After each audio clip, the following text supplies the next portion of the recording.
From a possibly nuked CIA island, from deep sea creatures that look like aliens, and to even mythical sea legends, this is the dark history of the ocean. Before we get into this video, I got my community moment. You know, this is the only time I get to talk to you guys as a human being. Even if I have a suit, I'm morally superior. I'm just kidding. Alright, so the question I asked today to Discord that you can join down below, talk about history and all kinds of stuff, but often talks about other stuff, but you know, let's not talk about it. So the question of the week was, what will the future of war look like? Deeply philosophical and in relation to history. I wonder what people answered. We have Crystal who says, epic apocalyptic robot pew pew laser fight. Great, thank you for the insight.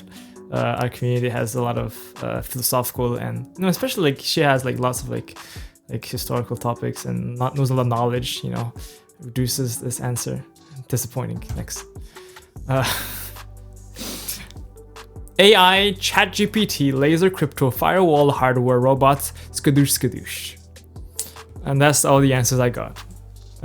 Yeah, so this was highly insightful community moment, and well, let's just jump into the video. The Daedalus Sea Serpent. The Daedalus Sea Serpent is a mythical creature seen by a British ship in 1848. It was a calm day close to Cape of Good Hope in South Africa. But that's when they saw a creature that was 30 to 60 feet in length, was traveling 15 miles an hour, and everyone, or most of the people who were on board, claimed to have seen this creature. When they came back, of course, everyone's like, oh my god, there's a huge sea serpent in Cape of Good Hope. And it made a huge news appearance. It went viral, I guess, at that time. Well, it was posted in the Times, a newspaper as well, so that's kind of ironic. And, well, it was met with vast amount of skepticism.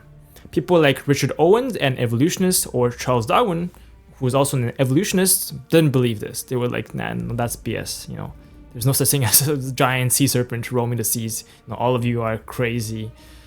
And the strange thing is that after this sighting was happening, more and more of the sightings happened. In 1857, a merchant claimed to have seen the same snake close to St. Helens Island. I believe it's the same islands that Napoleon was exiled at. And, well, more of these sightings would appear again. The next sighting was in 1860, and people have claimed to have found parts of the Daedalus serpent, but they didn't give it to Richard Owens to examine. So he was like, no, that's BS as well. And it was last sighted in 1877, and for it afterwards to never appear again. The Lonely Whale. In 1989, the Woodhull Oceanic Institution found a whale emitting a very strange frequency. So whales normally emit a frequency between 10 and 32 Hz, but this whale was emitting a frequency of 52 Hz.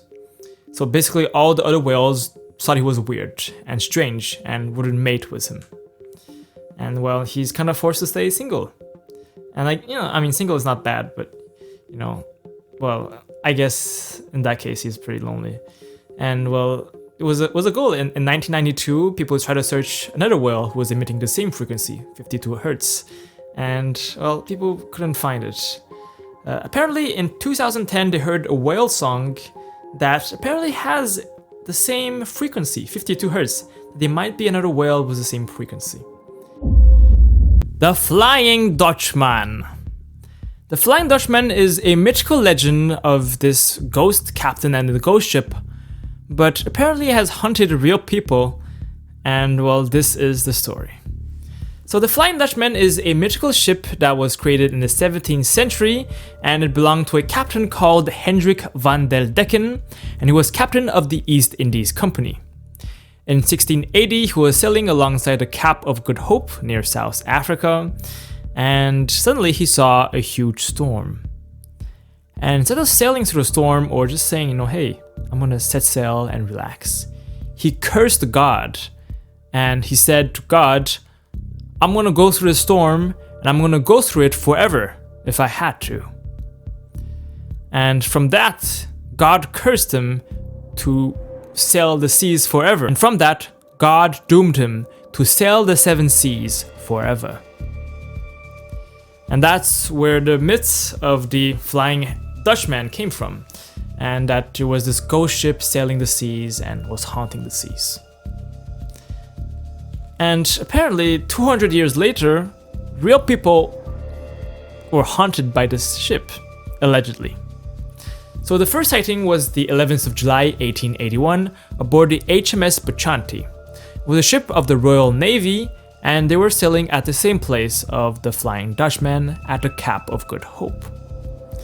And they were just sailing and relaxing as normal. And that's where they see a ghost ship emerge beside them.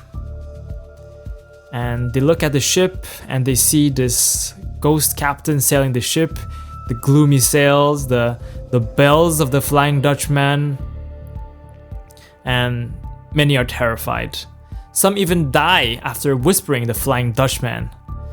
And one guy died of a heart attack after seeing just the words the Flying Dutchman. He died of extreme fear.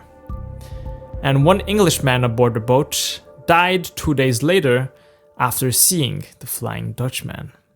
Died of a heart attack. And another sighting was during World War II. In 1943, an Australian boat sailed along the Cape of Good Hope.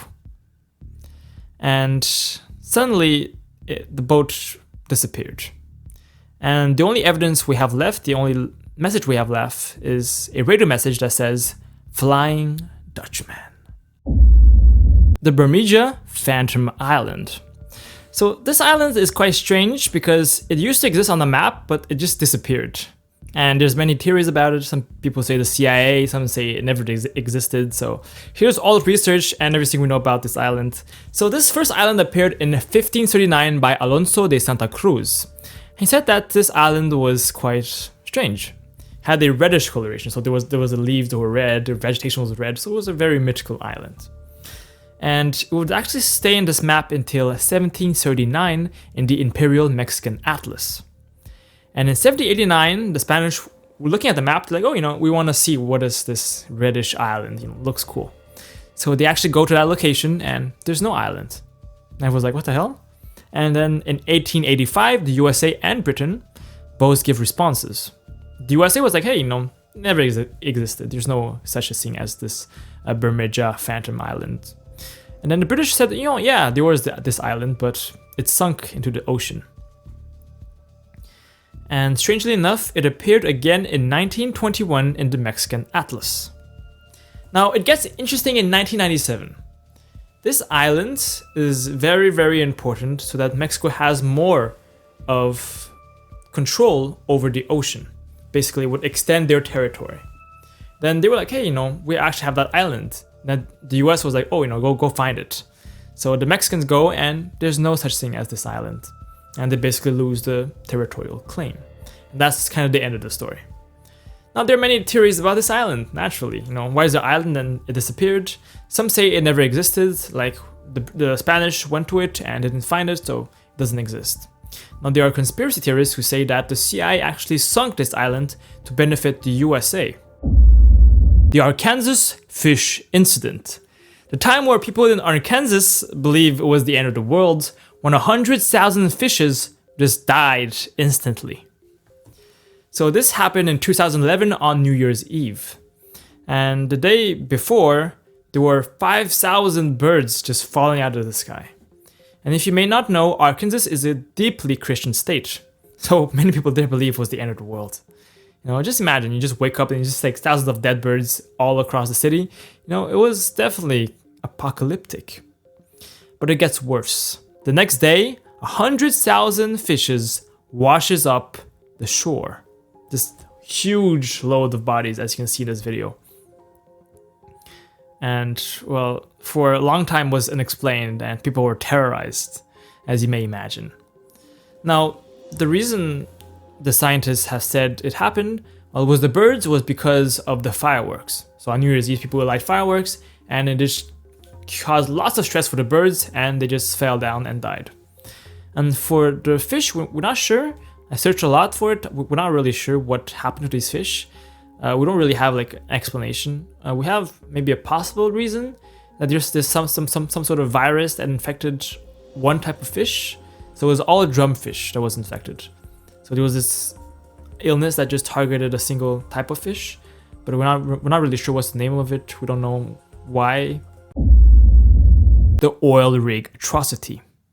The Oil Rig Atrocity was this alien-like creature found off the Gulf of Mexico. So in 2013, there was this Shell employee who was operating this device to go in the sea and explore a little bit, do some scouting. And well, he was working for Shell, and well, he was navigating the ocean, and he suddenly sees this creature. And that's the video you see over here. And understandably, he's pretty traumatized. It looks like an alien, has a huge, maybe it's the beginning of how aliens invade us, and all these catastrophic thoughts come to his mind, and people are terrified. This creature also have an eerie vibe and an alien-like appearance. Strange enough, this creature is not new. It was first discovered in 1907, and the first footage of it was captured by Brazil in 1977. Hello everybody, this is the end of the video, sadly. I'm also crying like you. But yeah, this is my first conclusion of all my videos. I don't even know what to do in the conclusion. I guess I beg for likes and subscribes, so please give me like, subscribe.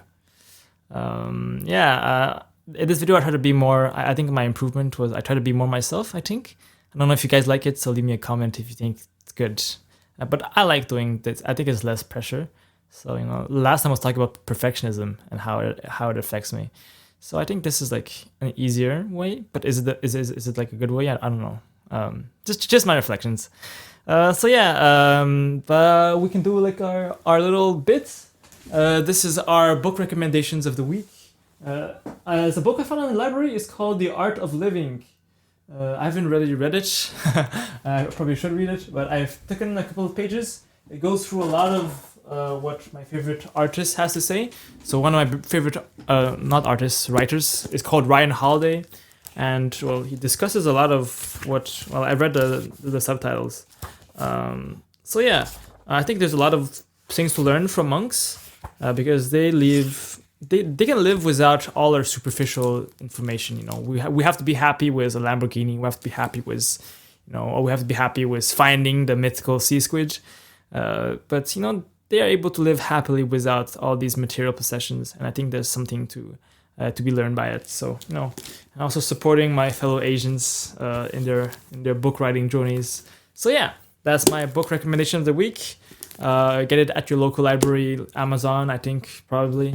And yeah, not sponsored, but I really like books, so I like talking about books. So yeah, I'll see you guys in the next video.